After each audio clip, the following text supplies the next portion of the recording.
Hello guys, എല്ലാവർക്കും മഹാലക്ഷ്മി പുത്തൻ promo വിശേഷങ്ങളിലേക്ക് സ്വാഗതം. അങ്ങനെ നമ്മുടെ പുതിയ പ്രൊമോയിൽ നമ്മുടെ കമലേശ്വരത്തേക്ക് തിരികെ വരികയാണ് കണ്ണനും മഹാലക്ഷ്മിയും. ഇനി അവർക്ക് സന്തോഷത്തിന്റെ നാളുകൾ ആവുമോ?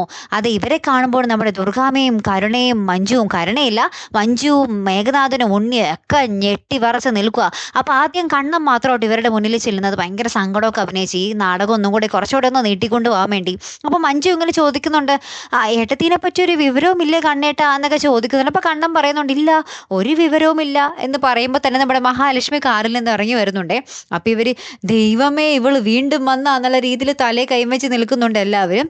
അതിനുശേഷം പിന്നെ മേഘനാഥൻ ഭയങ്കര കലിപ്പ്. മേഘനാഥൻ നമ്മുടെ അച്ഛൻ വാമദേവനോട് പറയുന്നുണ്ട്, ഇനി ഞാൻ വൈകിപ്പിക്കുന്നില്ലേ, ഇനി ആരെങ്കിലും ഒരാൾ ഞാനായിരിക്കും തീർക്കാൻ പോകുന്നത്, ഞാനതിന് എന്താ പറയുക സമയവും എല്ലാം തീയതിയും കുറിച്ചിട്ട് കഴിഞ്ഞു, ഇനി ആർക്കും രക്ഷയില്ല എന്നൊക്കെ പറഞ്ഞ് നിൽക്കുന്ന ഒരു രംഗത്തിൽ തന്നെ കേട്ടോ കൂട്ടുകാരൻ നമുക്ക് കാണാം ആ ഒരു പ്രൊമോ അവസാനിക്കുന്നത്. ഇതിനിടയിൽ നമ്മുടെ കണ്ണൻ ഭയങ്കര സന്തോഷമായിട്ട് മുറിയിലൊക്കെ ഇരിക്കുന്നുണ്ട് കേട്ടോ. ഇതിനിടയിൽ എന്തെങ്കിലും അത്ഭുതം പോലെ എന്തെങ്കിലും ഇവരുടെ ജീവിതത്തിൽ എന്തെങ്കിലും നല്ലത് സംഭവിച്ചോ എന്നും അറിയില്ല. ഇനി നമ്മുടെ കണ്ണൻ്റെ കാലിന് വല്ല സുഖം പ്രാപിക്കുകയോ നേരിയ ചലനം എന്തെങ്കിലും ഉണ്ടാവുകയോ അല്ലെങ്കിൽ നമ്മുടെ മഹാലക്ഷ്മി തിരികെ വന്നതിൻ്റെ സന്തോഷമായിരിക്കുമോ എന്നും അറിയില്ല കേട്ടോ. എന്തായാലും കാത്തിരുന്ന് തന്നെ കാണാം. എന്തായാലും മഹാലക്ഷ്മി ആ ഒരു അയ്യപ്പസ്വാമിനെ കണ്ടതിൻ്റെ സന്തോഷത്തിൽ തന്നെയാണ് അല്ലേ. എന്തായാലും നമുക്ക് നോക്കാം. അപ്പം അടുത്തൊരു വീഡിയോയുമായി വരുന്നത് വരയ്ക്കും. Good bye.